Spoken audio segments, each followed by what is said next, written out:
오늘은 7월 첫째 주일입니다. 벌써 한 해의 절반의 반환점을 우리가 돌았습니다. 누군가 이렇게 말했습니다. 길에 반환점을 돌아서야 비로소 우리가 어디에서 왔고 어디로 가야 하는지 명확해진다. 무슨 말입니까? 반환점이란 단순한 시간의 흐름이나 물리적 거리의 절반이 아니라 우리의 삶을 돌아보고 성찰하는 중간평가의 기회를 갖는 시점이라는 것을 우리에게 말해줍니다. 한 해의 절반을 도는 반환점에서 우리에게 필요한 것은 우리 자신의 신앙과 믿음을 성찰하고 재평가하는 것입니다. 제 설교의 제목처럼 한 해의 절반을 반추하는 믿음이 지금 우리 모두에게 꼭 필요한 시점입니다. 특별히 오늘 본문의 말씀을 통해서 한 해의 절반을 도는 이 반환점의 시점에서 나의 믿음은 어디에 있는지, 우리 모두 각자 우리 자신의 믿음의 현주소를 돌아보고 성찰할 필요가 있습니다. 오늘 본문은 예수님처럼 베드로가 바다 몰 위를 걸은 기적의 사건에 관한 말씀입니다. 오늘 베드로가 물 위를 걸은 그 기적은 사실 절반의 기적이죠. 절반의, 정확히 말하면 실패의 기적입니다. 기적처럼 물 위를 걷다가 중간에 빠졌기 때문입니다. 예수님은 자신을 향해 물 위를 걷다가 도중에 빠진 베드로를 향하여 믿음이 작은 자여 왜 의심하였느냐 책망하시죠. 이 주님의 책망 속에는 물 위를 걷는 기적을 경험하기 위해서 작은 믿음, 의심하는 믿음이 아니라 주님이 바라고 요구하신 물 위를 걷는 기적, 물 위를 걷는 믿음이 어떤 믿음의 모습인가를 우리에게 잘 교훈해 주고 있습니다. 주님이 바라시고 요구하시는 물 위를 걷는 믿음은, 물 위를 걷는 기적의 믿음은 어떤 믿음의 모습입니까? 첫째 주시는 그 교훈은 믿음의 한 걸음의 모험을 시작하라는 교훈이에요. 본문 29절 보실래요? 오라 하시니 베드로가 배에서 내려 물 위로 걸어서 예수께로 가되. 오늘 말씀의 배경 앞서 오병이의 기적을 주님께서 베푸십니다. 오병이의 기적은 물고기 2마리와 보리떡 5개로 5,000명 이상을 먹인 기적이죠. 이렇게 오병의 기적으로 무리들을 먹이신 후에 무리들을 돌려보내시고 예수님이 따로 산에 올라 기도하시기 위해서 제자들을 재촉하여 배에 태워서 갈릴리 바다 건너편으로 가게 하신 것을 볼 수 있습니다. 그때는 이미 날이 어두워 밤이 되었습니다. 본문에 보니까 밤사경이 되어 이렇게 말씀하죠.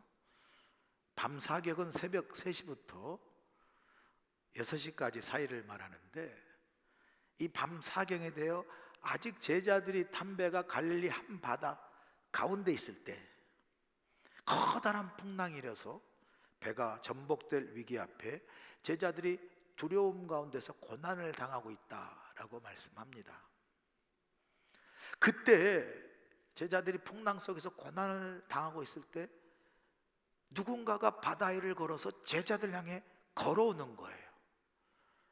지금 어두운 밤에 크게 인 파도 때문에, 풍랑 때문에 무서워 죽겠는데 설상가상으로 그 어두운 풍랑이는 바다에 누군가가 자신들을 위해서 걸어오는 거예요. 이걸 본 제자들이 얼마나 더 무섭고 놀랐겠어요. 그래서 두려움에 떨어서 제자들이 외치지 않습니까? 유령이다! 잠이 다 깨셨나요? 유령이다! 라고 소리 지르죠. 겁에 질려 유력이다 소리 지른 그 제자들 향해서 주님께서 즉시 말씀하지 않습니까? 얘들아 나야 나, 제자들아 나야, 나니 안심하라. 겁에 질리는 제자들을 주님은 자신임을 말씀하시면서 제자들을 징전시키는 것을 볼 수 있습니다. 이때 제자들 가운데 가장 용감했던 베드로가 소리 지르지 않습니까? 주님, 정말 주님이시면 저를 물 위로 걸어오라고 명령하십시오.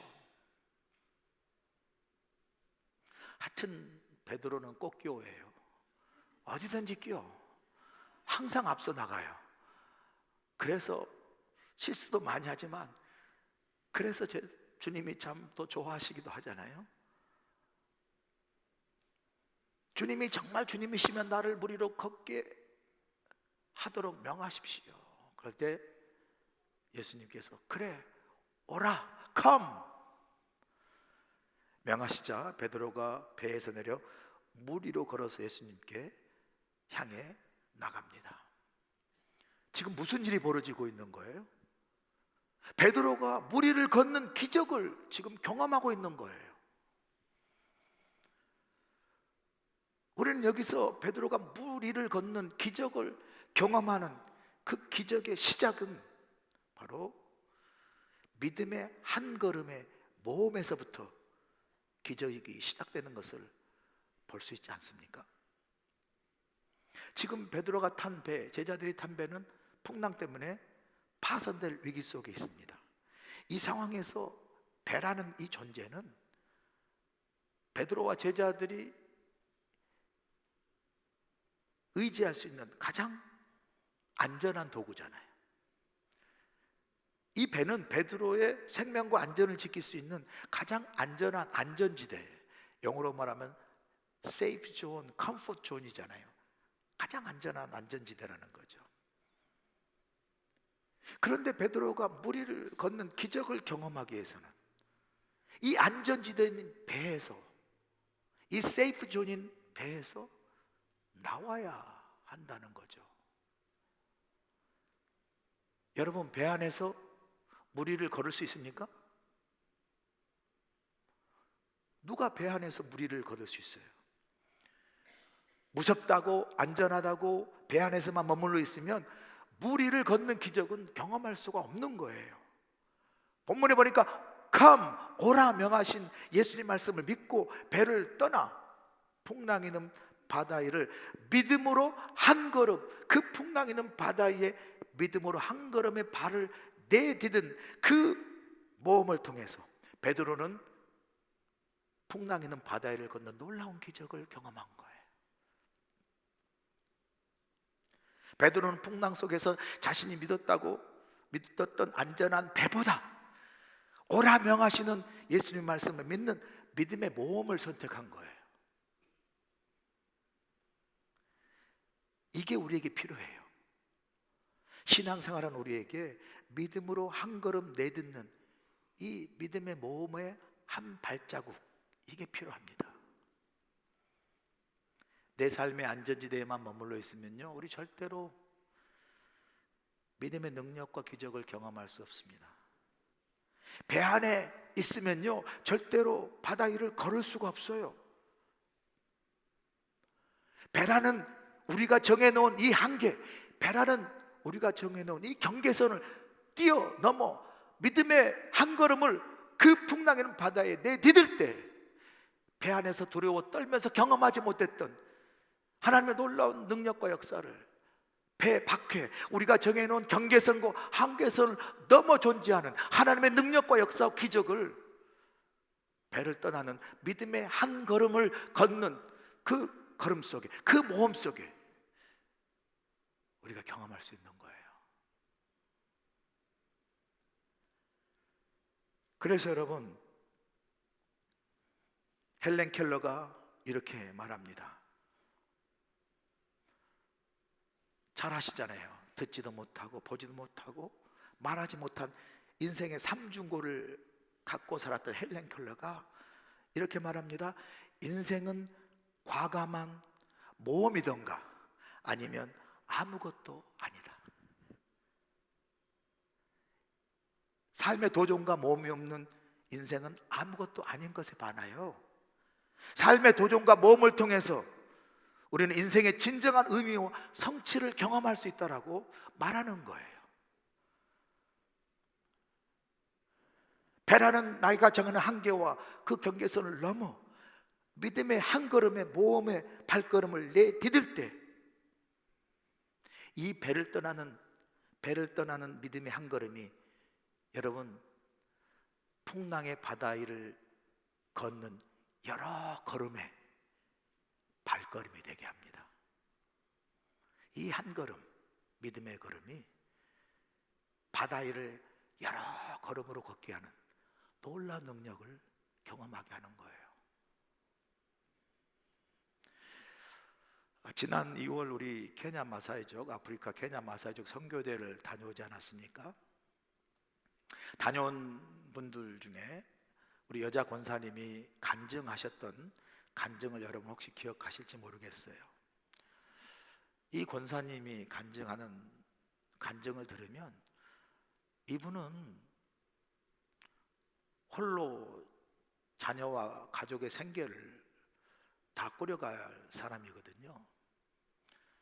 조그만 가게로 사업을 하시고, 그러니 어떻게 2주일 이상 시간을 내서 선교를 갈 수 있겠습니까? 현실적으로 거의 어렵고 불가능한 상황이죠. 거기에다가 이분이 얼마 전에 암 때문에 항암 치료를 했거든요. 항암 치료하고 난 후에 이제 치료가 끝나서 지나가고 있지만, 여러분 항암 치료하는 분들이 얼마나 육신적으로 약하고 또 어려운 그런 상황에 있지 않겠어요? 조심해서 계속 지켜봐야 하고 계속 병원에 팔로우업을 해야 할 그런 상황이죠.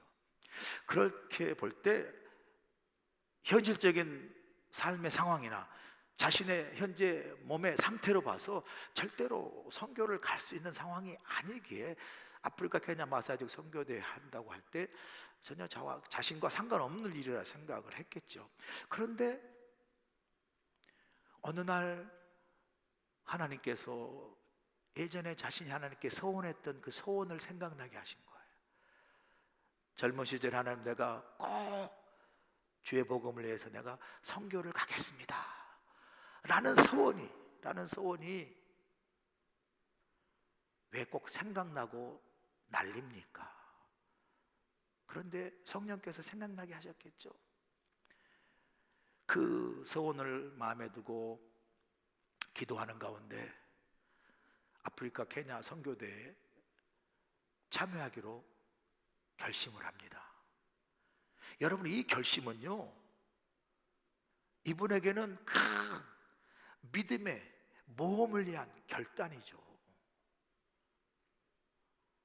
결심하고 난 후 선교를 준비하는 과정에서 얼마나 걱정이 많았겠어요. 얼마나 두려움이 있지 않았겠습니까? 내가 선교 갔다가 무엇보다도 아프면 어떡할까? 아프면 선교는 고사하고 함께 간 팀에게 민폐만 끼칠 텐데, 이 걱정이 많은 거예요. 더군다나 선교지에서 물도 참으로 어렵고 또 음식도 열악한데 물갈이나 그 음식 때문에 또 몸이 아프거나 그러면 어떨까? 걱정이 많아서 기본적으로 아프리카 가기 위해서 말라리아, 장티푸스, 황열병 이런 약 말고도 자신의 몸의 상태에 필요한 약들을 바리바리 싸가지고 한 보자기를 가지고, 제가 볼 때는 그 약이 러기지 한 백인 것 같아 보니까 그걸 싸고 간 거예요. 물도 힘들고 음식도 힘드는 그런 근심을 안고 간 거예요. 그런데 여러분, 놀라운 기적이 일어난 거예요. 놀라운 기적. 그렇게 자신이 혹시라도 아플까봐 약을 그렇게 바리바리 싸고 갔는데도 그 선교하는 동안 내내 2주 동안 한 번도 아프지 않고, 오히려 그 싸고 간 그 약을 다른 선교팀원들이 아플 때 다 쓰고, 제가 옆에서 보니까 물도 잘 마시고 음식도 엄청 허벌나게 잘 드시는 그런 역사를 제가 봤어요. 잘 드시더라고 보니까. 저분이 오면서 물 때문에 음식 때문에 내가 어떻게 할 수 있어? 그 걱정한 사람 맞아? 얼마나 잘 드시니? 기적이에요, 여러분. 아멘이시죠? 그런데 그렇게 아프지 않고 가져간 약도 사용하지 않고 그렇게 물이나 음식에 열악함에도 전혀 잘 먹고 건강하게 지낸 것도 기적인데, 정말 큰 기적은 그분의 간증 속에 들었던 정말 제 이 고백이 정말 큰 기적이라는 마음이 드는데요. 그게 뭐냐면 이분이 이렇게 고백하더라고요. 이번 선교를 통해서 하나님이 선교에 대한 나의 생각을 완전히 바꾸어 놓으셨습니다. 이번 선교를 통해서 선교에 대한 나의 생각을 완전히 바꾸어 놓은 게 베드로가 무리를 걷는 기적과 같다라는 거예요. 물이나 음식이나 약으로가 아닌 그보다 더 큰 기적, 하나님이 이번 선교를 통해서 선교에 대한 내 생각을 완전히 바꿔놓은 그 놀라운 기적의 생각이 뭐예요? 이거예요. 선교는 누구나 다 갈 수 있다라는 거. 할렐루야. 선교는 누구나 다 갈 수 있다. 왜요? 내 힘으로 가는 것이 하나님이 함께 우리와 선교하시기 때문에. 아멘이시죠?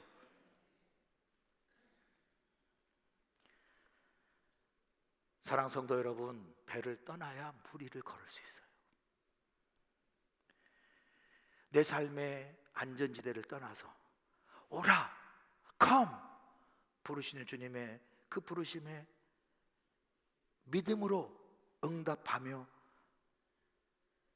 모험의 그 한 발자국을 믿음으로 내디딜 때, 우리는요,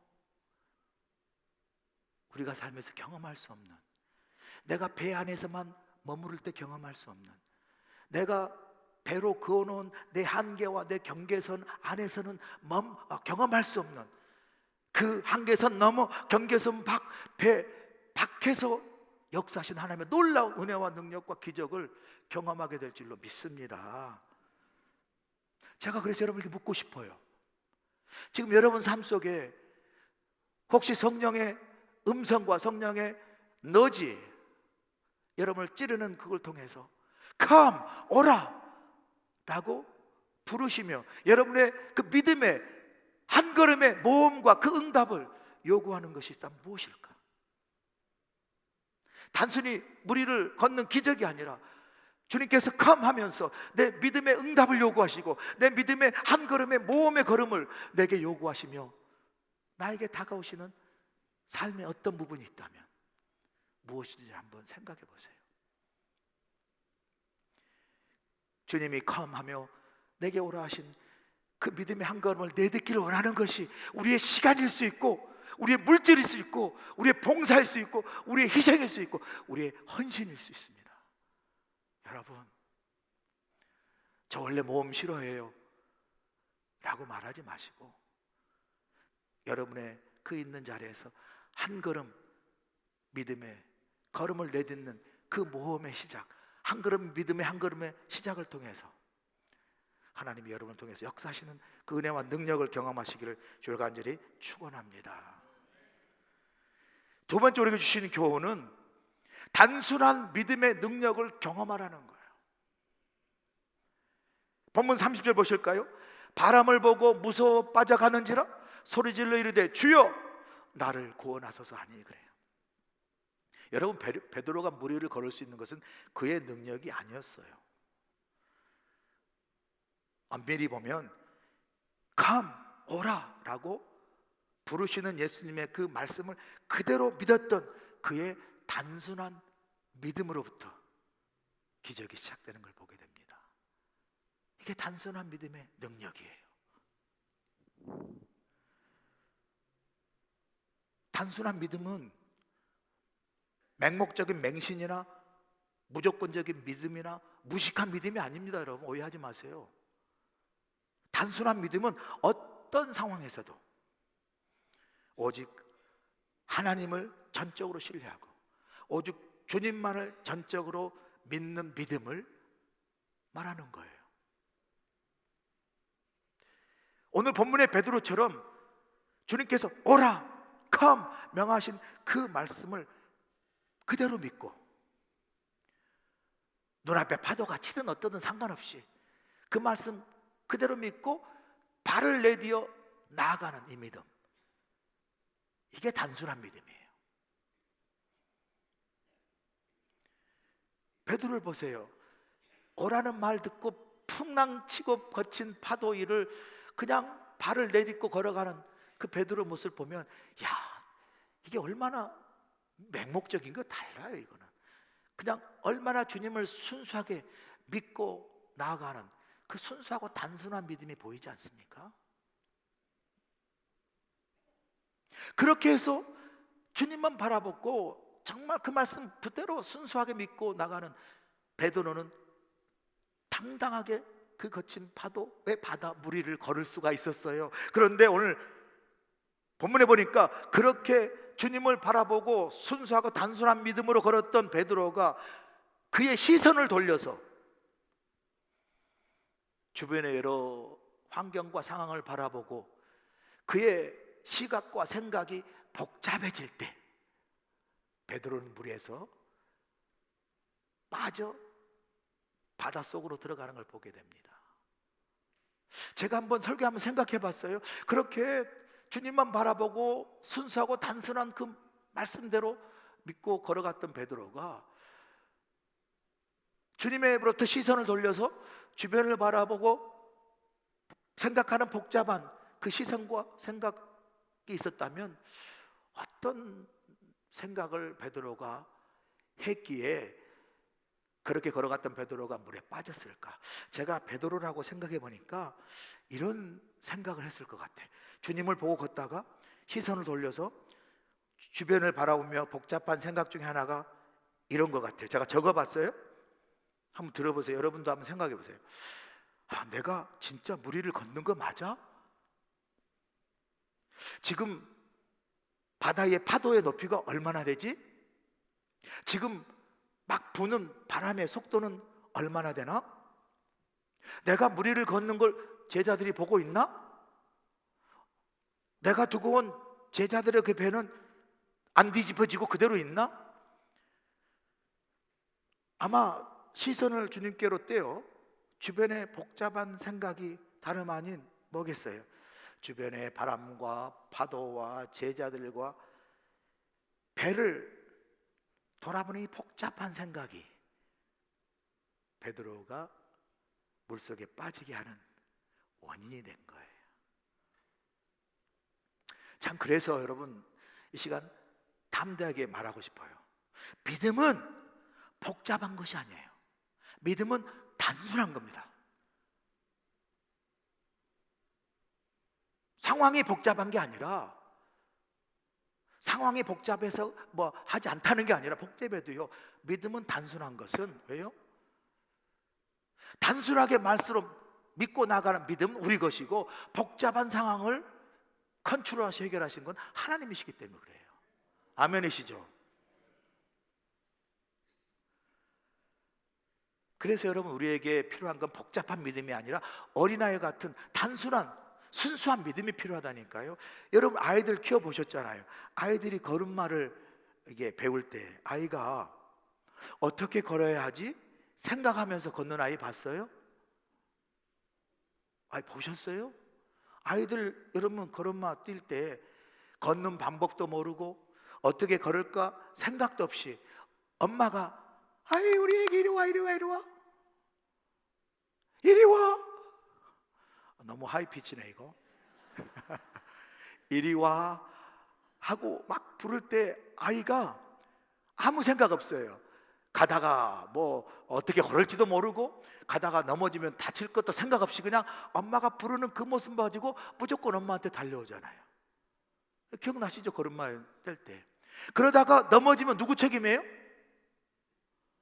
누구 책임이냐고요? 부모 책임이에요. 부모 책임, 엄마 책임. 근데 그래서 깨달았어요. 여러분 손주 보시는 분들 계시죠? 손주 보다가 참 수고 많이 하시잖아요. 손주 보고 아유 허리 아파 그러시는데 손주 보다가 손주 어디에 멍 하나만 들어보세요. 그때부터 여러분 아웃이에요. 아웃. 더 이상 이제 안 줘. 잘렸어. 왜요? 그렇게 수고해도 손주 어디 다친 거 보면요 아들이고 딸이고 며느리고 사이고 이제 그만 보세요. 바로 잘립니다. 그래서요, 손주 나도 그렇게 안 보려고 그래요. 제가. 여러분도 그렇게 하세요? 아멘이 없으셔? 아이들이 그렇게 해서 걸음마를 떼는 거예요. 엄마만 바라보는 단순한 믿음이 아이들의 걸음마를 떼게 하고 걸음을 걷게 해요. 신앙생활도 마찬가지입니다. 우리가 오직 주님만 바라보고 주님 말씀대로 그대로 이루어질 것 믿는 그런 순수하고 단순한 믿음이 우리의 신앙을 잘 걷게 하고 우리의 신앙을 단단하게 세우는 통로가 되는 거예요. 뭐가? 단순한 믿음이. 교회생 하는 성도들 보면요, 그냥 단순하게 주신 말씀 아멘으로 잘 받고, 이 교회가 내게 주신 하나님의 교회라 믿고, 그리고 내게 주신 맡겨준 사명이 있으면 하나님 내게 주신 사명이라 믿고, 그냥 순수하고 단순하게 잘 섬기고 잘 신앙생활하는 분들이 신앙도 잘 다루고요, 믿음의 열매도 많이 맞는 능력 있는 그리스도인인 것을 그냥 알게 돼요. 신앙생활하면서 우리 목사님 설교는 시원찮아 가지고 유튜브에 이런저런 목사 저런 목사 설교를 막 들어가면서 그냥 이 교회 저 교회 기웃기웃거리고, 그리고 막 그냥 왔다리 갔다리 하는 성도들 보면요, 뿌리가 없어가지고 저 그런 성도님들 제대로 신앙생활 잘하는 거 내가 못 봤어요. 지난번에 있었던 교회 권 권사님이라고, 내 성함은 말할 수가 없어요. 권 권사님이라고 에브리 3년마다 교회를 돌아. 그래가지고 주변에 12교회를 그냥 12년 만에 다 돌았어. 그리고 갈 데가 없어 다시 12년 만에 우리 교회로 왔어. 그래서 제가 그래서 3년 후에 어디로 갈 거예요? 제가 물었어요. 신기하죠? 진짜예요. 3년 후면 어디로 갈 거예요? 신앙생활, 교회생활도요, 단순한 믿음, 순수한 믿음을 가진 사람이 잘합니다. 교회생활에도요, 그냥 주님만 바라봐요. 이 소리 저 소리 듣거나 이 사람 저 사람 보면서 뭐 시험 들고 그러지 아니하고 그냥 주님만 바라보고 주신 말씀 붙들고 주신 은혜 속에서 묵묵히 걸어가는 그런 단순한 믿음을 가진 성도가 어떤 상황에도 흔들리지 않고 견고한 믿음을 가진 능력 있는 성도인 줄로 믿습니다.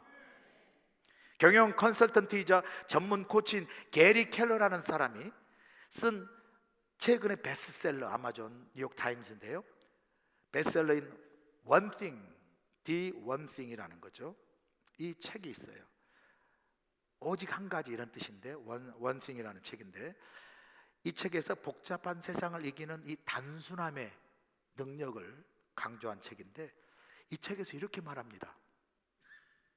들어보세요.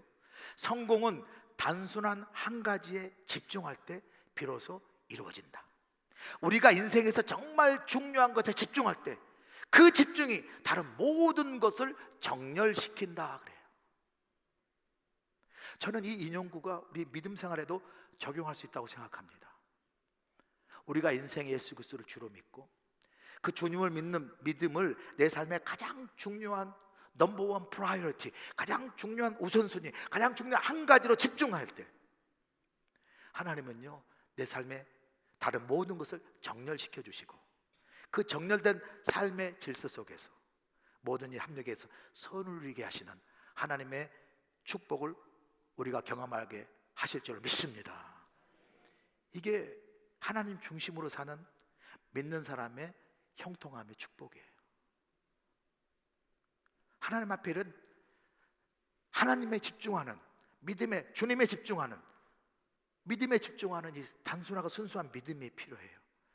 여러분, 신앙생활, 믿음생활은요, 복잡한 현실을 믿음으로 단순화하는 능력이 있어야 돼요. 아무리 복잡한 현실과 아무리 어려운 문제도 하나님 앞에 우리가 선 그 믿음으로 그 삶을, 그 문제를, 그 현상을 단순화시킬 수 있는 능력. 그게 뭡니까? 어떤 상황에도 하나님 합력하여 선을 이루실 거야. 어떤 상황에도 하나님이 합력하여 형통함을 이룰 거야. 아멘이시죠? 빌리 그레이엄 목사님을 하나님이 얼마나 높이 사용하셨어요? 빌리 그레이엄 목사님 설교 들으면 단순합니다. 어려운 거 없어요. 그분이 그런 말 했습니다. 이렇게 말, 내가 이 성경책을 처음부터 끝까지 다 읽었습니다. 저는 제가 읽은 그 말씀이 말씀 그대로 이루어질 줄로 믿습니다.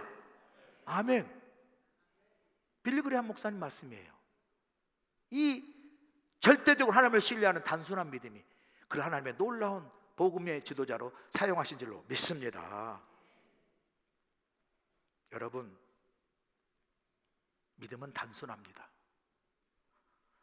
어떤 복잡한 상황, 어떤 어려운 상황 속에서도 하나님이 개입하시면 그 모든 걸 단순하게 삶을 협력해서 선을 이루신 하나님의 그 능력을 우리가 하나님께 집중하고 주님께 집중하고 믿음에 집중함으로 우리 가운데 우리 삶 속에서 이루시는 귀한 역사를 우리 모두가 경험할 수 있기를 간절히 축원합니다. 마지막으로 주님과 함께 동행하라는 교훈이에요. 본문 32절 보세요. 배에 함께 오름에 바람이 그치는지라 그래요. 우리가 오늘 본문을 읽을 때 주로 주목하는 건 주님이 기적같이 무리를 걸으시고, 베드로는 그렇게 기적같이 바다를 걷다가 작은 믿음, 의심하는 믿음으로 실패했다라는 게 초점인데, 사실 오늘 본문의 또 다른 우리가 주목해야 할 초점은요, 바로 여기에요. 오늘 30일 보니까 주님이 배에 오를 때 그 크고 심한 풍랑이 어떻게 해요? 잠잠해지고 그쳤다라는 거예요. 잠잠해지고 그쳤다는 거예요. 그런데 32절에 보니까 주님이 배에 함께 오르메라고 기록되어 있죠. 자, 그러면 주님이 배에 함께 오른 그 사람은 누굽니까? 베드로예요. 베드로가, 주님이 베드로와 배에 함께 오를 때 바다의 풍랑이 잠잠해진 거예요. 이게요, 주님과 함께 동행할 때 믿는 우리가 누리는 놀라운 능력이요, 은혜요, 기적입니다. 할렐루야. 인생은 망망한 대해를 항해하는 바다 같다 그러잖아요. 배와 같다 그러잖아요. 여러분, 우리가 태평양 한가운데 이 하와이에 살지만 가끔 매지가 않은 데 가보면 파도가 잔잔할 때가 있으면 어느 날은 막 파도가 커서 앉아있는 벤치까지 막 물이 튀어오는 거 보지 않습니까?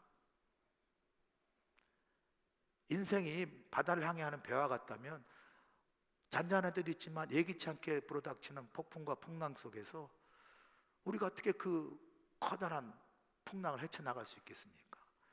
옛날에 조각배나 나룻배나 돛담배야 금방 파산하겠죠. 근데 지금 이 시대에도요, 아세요? 큰 유선이나 거다란 크루즈선도요, 배도 종종 큰 파도에 자초되고 난파됐다라는 소식을 우리가 듣지 않습니까?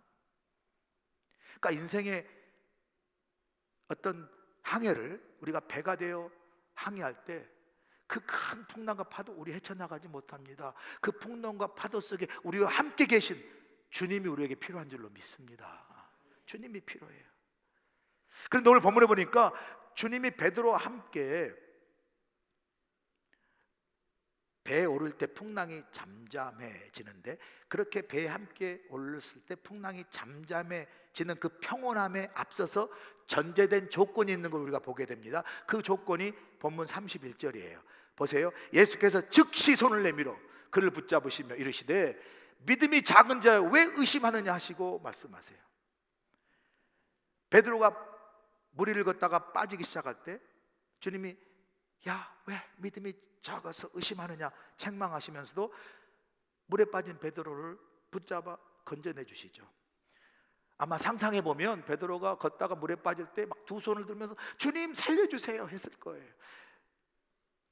그럴 때 분명히 주님께서 손을 내밀어 베드로의 손을 붙잡아 건져주시고, 그리고 배에 올랐을 때는 아마 주님과 베드로가 손을 맞잡고 배에 올랐을 거예요. 그때 파도가 잠잠해졌어요. 풍랑이 그쳤다고 말합니다. 이 함께 동행하는 능력을 경험하기 위해서 전제되는 게 뭡니까? 함께 손을 붙잡는 거예요. 함께 손을 붙잡는 거예요. 아프리카 부족에 대해 연구하던 인류학자가 한 부족의 아이들을 모아놓고 게임 하나를 제안합니다. 아프리카에서 구하기 힘든 맛있는 과일과 과자들을 그 한 바구니에 넣고 아이들을 일렬로 멀리 세워서 제일 먼저 가장 빨리 달려가 그 바구니를 잡는 그 아이에게 그 모든 과일과 과자를 다 주겠다는 게임이에요. 그래서 아이들 일렬로 세우고 인류학자가 자, 게임 시작 하니까 본인의 생각으로 아이들이 막 달려서 제일 먼저 그 바구니를 잡을 것으로 생각했는데 이게 웬일입니까? 아이들이 다 손에 손을 붙잡고 함께 걷고 달리면서 그 바구니까지 가더니 그 바구니에 있는 과일과 과자들을 함께 나누어 먹으면서 킥킥거리고 웃으면서 너무 행복해 하더라는 거예요. 그래서 인류학자가 아이들에게 묻습니다. 아니, 내가 분명 제일 먼저 가서 이 바구니를 잡는 사람에게 상으로 다 이것을 준다고 했는데 왜 함께 손을 잡고 달린 것이니? 그럴 때 아이들이 한 단어를 외칩니다. 우분투. 그래요, 우분투. 그러면서 아이들이 말합니다. 다른 아이들이 다 슬픈데 나만 혼자 행복할 수가 있습니까? 그렇게 말하는 거예요. 여러분, 우분투는요, 아프리카 말로 당신이 있음으로 내가 있습니다예요. 당신이 있음으로 내가 있습니다. 저는 우리 신앙생활에도 이 우분투의 믿음이 필요합니다. 여러분, 신앙이 뭡니까? 믿음이 뭡니까? 주님이 함께 계심으로 내가 있습니다. 주님이 계심으로 내가 있습니다라고 고백하는 게 믿음이에요. 신앙이에요.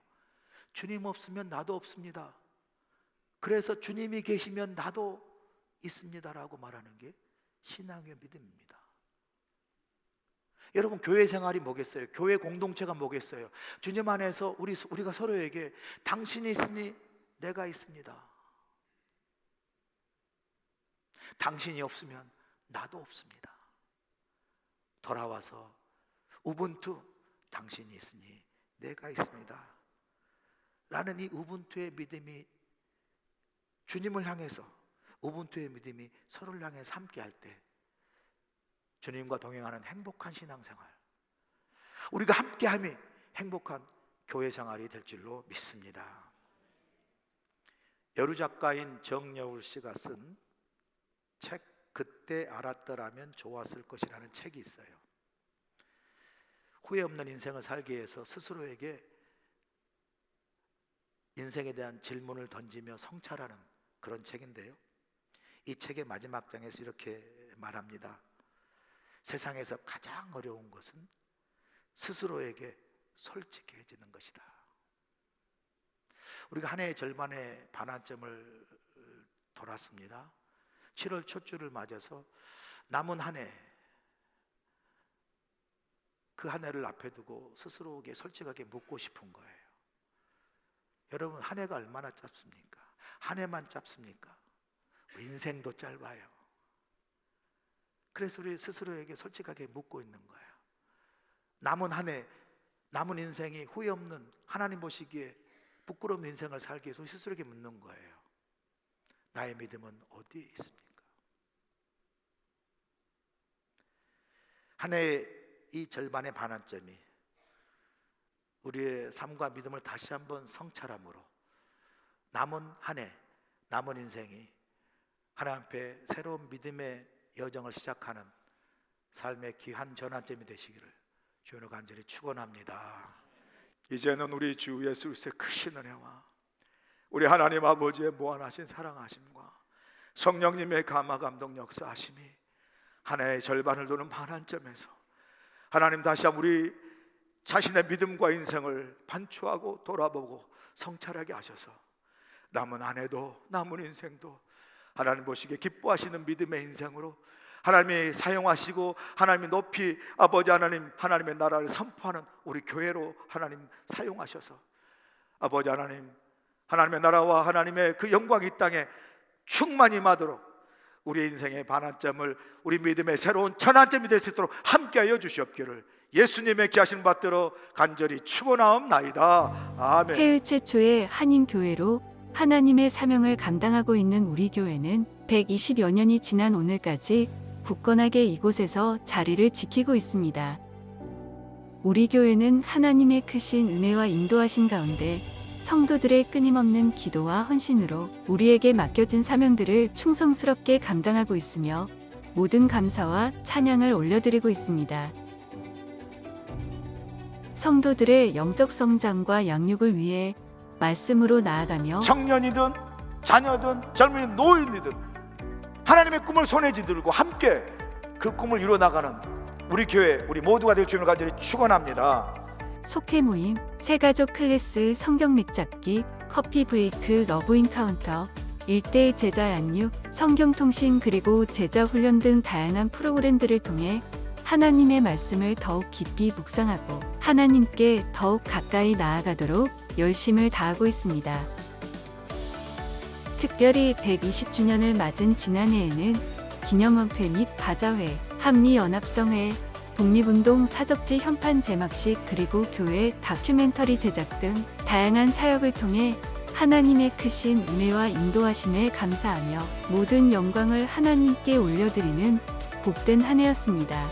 경제는 어렵고 힘들지만 온 땅에 복음을 전하기 위한 해외 선교의 열정은 세계 선교대회 이후 더욱 활성화되어서 브라질과 베트남, 필리핀으로 단기 선교를 다녀왔습니다. 단기 선교를 통해 복음을 전하고 하나님의 사랑을 나누는 복된 시간이 되었습니다. 지역을 사랑하며 영혼을 사랑하는 마음으로 매일같이 피켓 전도로 복음을 전하고 있으며 지역을 청소하고 무숙자들에게 음식을 나누면서 이웃 사랑을 몸으로 실천하고 있습니다. 믿지 않는 어린아이와 부모들을 위한 페페아이나와 어하나 그리고 주일학교와 중고등부 한어대학 청년부가 함께 예배하는 차세대 프로그램이 활발하게 운영되고 있으며 대학생 신입생과 재학생들을 위해 풍성한 장학금이 많은 학생들에게 전달됨으로써 지역사회의 나눔의 삶을 계속해서 실천하고 있습니다.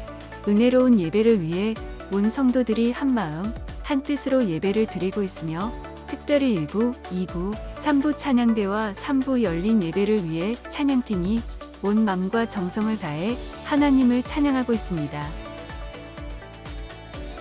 다가올 10년으로 미래의 100년을 준비한다는 캐치프레이즈로 부흥 2030 비전을 선포하고 미래를 준비하는 마음으로 온 성도가 복음으로 변화되어 하와이와 열방에 복음을 전하기 위해 선교적 교회로서의 사명을 다할 것입니다.